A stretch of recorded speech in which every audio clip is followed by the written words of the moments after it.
I have a £5 note. And I'm going to do something I've never done before, which is that this is a tiny little shredder. Now, this may make you feel uncomfortable. If it does, you're not alone. And I should reassure you that I will be donating £5 to my favourite charity, which is the suicide prevention charity Maytree, to make up for this with these little bits here. It does make people feel very uncomfortable to see money destroyed, even though these are just bits of paper, and yet they seem to mean something so much more to us. Famously, there was a group of people who burnt £1 million. The K Foundation, who were the band KLF, they famously upset a lot of people when they went to the Isle of Jura, and as what they said was a work of art, they burnt £1 million. And that was back in 1994. And people really hated them for it. People were furious that they'd done such a thing. They said it was art, but they also sounded slightly confused when people asked them why, and sort of troubled by so many people asking them why it had happened. They said it's just paper, what does it matter? They said there's no less bread in the world, there are no fewer apples in the world, why should we care so much? And what I'm interested in is not so much why they wanted to do it, as why everyone hated them so much for it.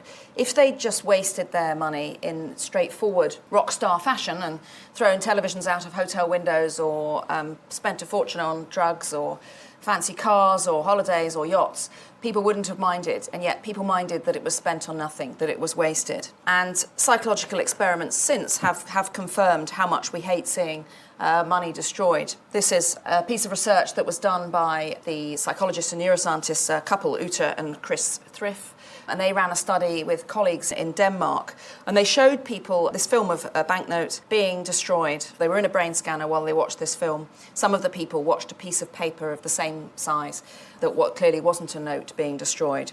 And they found exactly the same thing. People found it distressing watching this money be destroyed. Interestingly, a part of the brain that was activated when they saw the real money destroyed is one associated with the use of tools, with using, pen knives or knives or cutlery or things like that.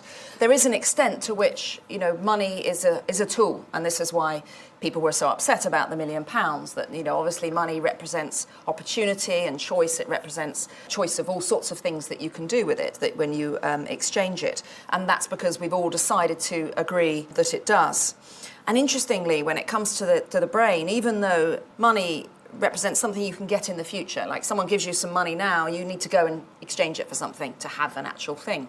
But again, research using brain scanners has shown that we know that reward centres will be activated when people have something like squirts of apple juice put into their mouth, or chocolate, or something nice. Different parts of the brain are activated for the promise of a chocolate in the future. If you give people some money while they're in the scanner, that same part of the brain for immediate rewards is activated. Even though you can't have the object you can exchange it for straight away, there's something we really love about receiving some money. Feels very rewarding to us because it does represent so much.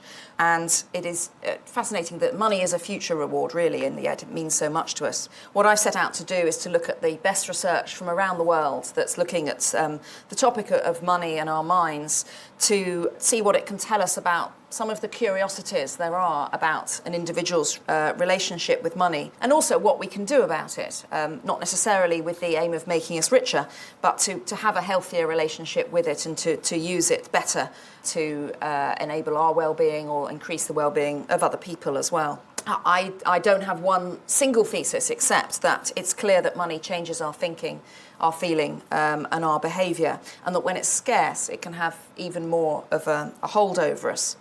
But I do think by looking at the evidence that there is around money, we can look at some of the mental traps, the cognitive traps, if you like, that we can fall into, and then we can have what I call mind over money. Now, we constantly make assumptions about money that say big bonuses will encourage chief executives to try harder, or that we can bribe our children to do their homework, or that when we're faced with a set of deals, we know exactly which one to choose, that we know which one is best. The evidence shows we're not always right about this at all. We all decide that this piece of paper has value, or actually probably doesn't have value anymore. Now, I don't think that money is the root of all evil. Obviously, it can cause trouble, but it is a useful system. It allows us to trust each other, to make deals with strangers, and to do all sorts of wonderful things. The difficulty is that our relationship with it isn't always straightforward. Now, we do tend to think that we're very good at spotting a bargain. Why then do we do things like we'll bid more in an auction just because the previous item that has nothing to do with ours and is nothing like ours has gone for more money? We will spend hours online or drive for miles to save £10 or £20 on something cheap, and then we fail to shop around to save £20 on something big like a car. We just think it doesn't matter anymore. We get much more pleasure from winning, say, £25 in a lottery one day and £50 in a lottery another day than we do from winning £75 all in one go. Again, it's the same amount. It should mean the same thing to us. And we're not even very good at judging what is good value. In fact, if something looks expensive or if we're told something is expensive, then we're very easily fooled by that. I want to tell you the story of a man called Rudy Kurniawan. He was a dealer in vintage wine. In 2006, in just 1 year, he was dealing in $36 million of wine. He would insist on taking all the other people in the wine business out for luxurious dinners and buying very, very expensive bottles of wine from the restaurants. And he was very young and seemed to have come from nowhere, and people were very impressed with this. Everyone loved his wine. And these were real experts who liked his wine and would spend an absolute fortune on his wine. But he did have one rather strange habit, which was that after he'd drunk these expensive wines in restaurants, he would always insist that the restaurant sent the empty bottles to his home.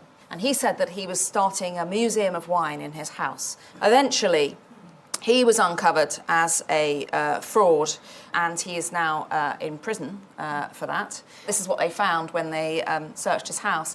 He had, instead of a corkscrew to take corks out, he had a piece of equipment for putting corks back into bottles of wine. He would get the fancy bottles from the restaurants, soak the labels off that you can see there on the right,